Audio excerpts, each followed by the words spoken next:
Hi guys, on today's catalog video I've got for you this 2011 Emerson.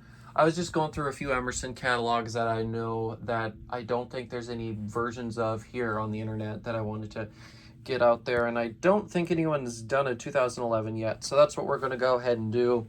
This will probably be the last Emerson. I or somebody else has recorded the rest of them, so I'm not going to be doing anything else, but this one will definitely be here for now. So anyways, opening up here, we got a little bit of a timeline. I think this was a big milestone year. I don't remember.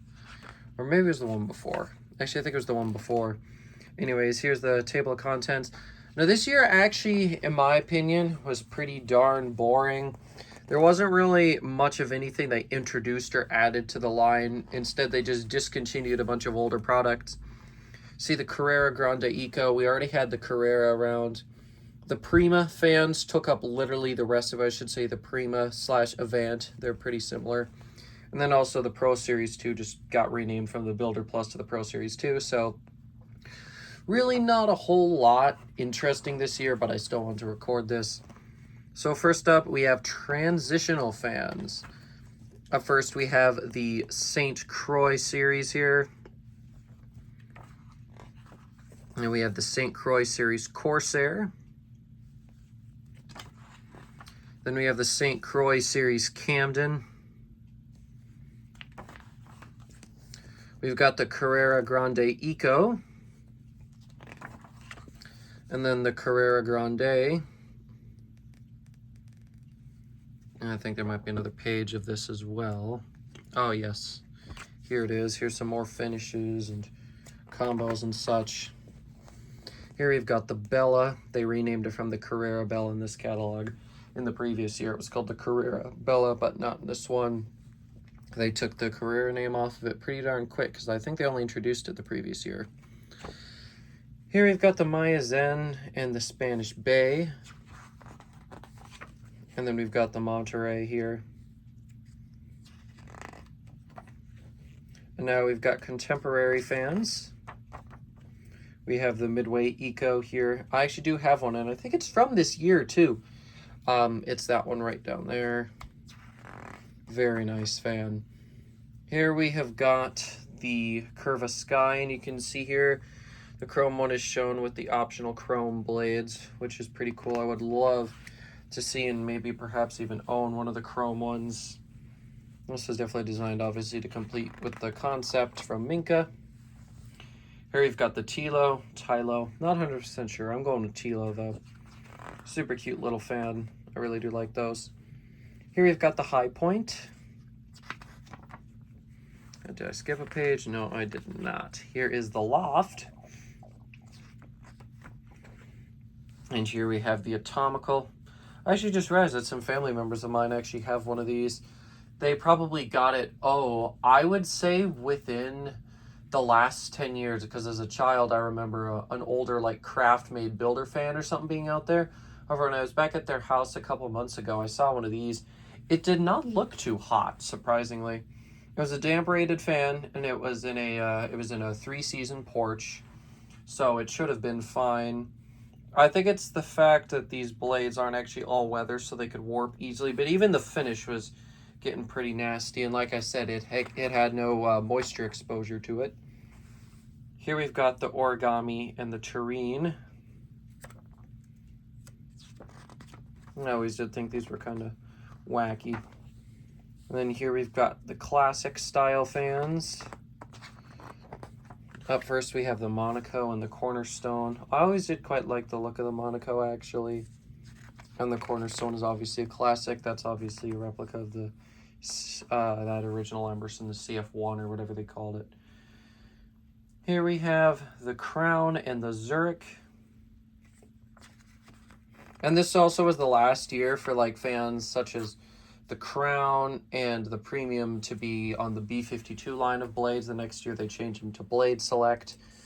And actually such fans such as the Carreras and the Avant, you'll see, have a bunch of Blade Select blades, but they didn't call them Blade Select this year. 2010 and 2011 were kind of sort of strange limbo years when it came to Emerson blades. They still had B and Y 52, but then they added all those other ones. So anyways, this here is the Savannah. And now we've got Tommy Bahama fans. We've got the Copa Breeze and the Prado. And the Paradise Key and the Bahama Breezes. Here's the accessories and such for Tommy Bahama. And now we've got the traditional fans. Here is the Avantico, and you could sort of see what I mean here with the early sort of set of blade select blades there. Same whole pattern and everything. Here we have the Premium. And here we have the Prima Deluxe, which didn't last for very long. It basically just had a nice, let's see, it looks like this one had one of those 6-speed remote controls on it, and that's basically what made this one special, and it came with the accent lighting built in. And then they had the standard one, which was 4-speed wall control, no uplight. However, both of those accessories were available separately, so if you, say, wanted a brass one like that, you could do that. Speaking of which, this was way ahead of its time, and it didn't last. I don't know if anybody's ever seen one of those. I can imagine that's not very rare. That burnished brass finish only lasted for a year, at least on that fan. I don't remember if any of the other fans had that finish. A couple of Tommy Bahamas might have. Anyways, here we've got the Prima again, just a couple other ones, and then we have the Designer. I gotta say, I really like that light kit on there, on the bronze one. Here we've got the Prima Snugger, which is actually a pretty decent Snugger fan. And then here we've got the North Winds, the 52 and 42-inch ones. Here we've got the 29-inch and the 2 Snuggers, both 42 and 52. And now we have indoor-outdoor fans. We've got the Veranda. Once again, they dropped the Carrera name off of it and just continued a couple finishes already. Here we've got the Maui Bay. Essentially what they designed to compete with the Islander.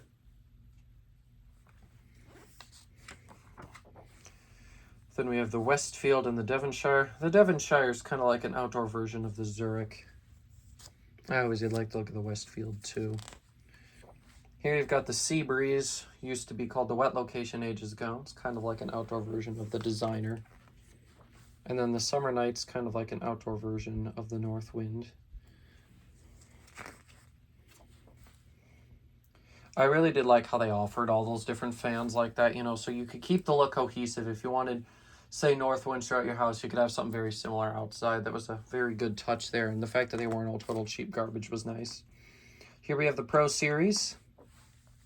So here's the standard Pro Series fan. And then we have the Pro Series ES, which I assume had fluorescent bulbs in it. Yeah, GU24, I believe that's fluorescent. I honestly don't really remember. And here we got the Pro Series 2. It's just like the Builder Plus, they just renamed it. Here we've got the small Pro Series 2 that was also renamed from the Builder Plus. Then we also have the Builder Unipack here, which I assume was kind of to replace the Builder Plus, knowing they'd be renaming the other one. And then we have the Builder. And then here we have the heat fans, the 60, 56, and 48 inches. Now we have accessories. We've got a bunch of bowl light kits and other more, you know, enclosed lights. And then here we've got a lot of the arm style ones and other such things like fitters. Here's all the glass for the fitters there. Here we've got blades. So we've got, these are all basically B52 blades. However, some of them are also Y52. Mostly just those ones on the bottom there. And then here's the blade hole pattern guide. So B52 blades were these ones, and then obviously, oh no, never mind, those are shown. Then Y52 for a couple special things. Then they just called this 54 to 72 inch span. So that's basically what they did before Blade Select. And then we have the Maui Bay and the St. Croix series and Tommy Bahama. And then I believe that you could probably cross Tommy Bahama and Maui Bay blades. And then, of course, quite a few of these designs also got shifted over to Blade Select after the next year. And they kept the style, they just drilled it different. And then after a while, B52 and Y52 was totally gone. Here we've got controls. And the control compatibility guide. Here we have finishes and the merchandising guide here. I'd be very interested to see what would be on the CDs there. I assume that just plays like a digital version on a TV or something, so you could have that going in your showroom. And then finally we have specifications here. Oh, come on, no, I'm trying not to block any of this info so you can see it. And then there we are back at the back cover. And then of course there's the side of it. So yeah, sure hope you guys enjoyed this video, and I'll see you in the next one. Goodbye.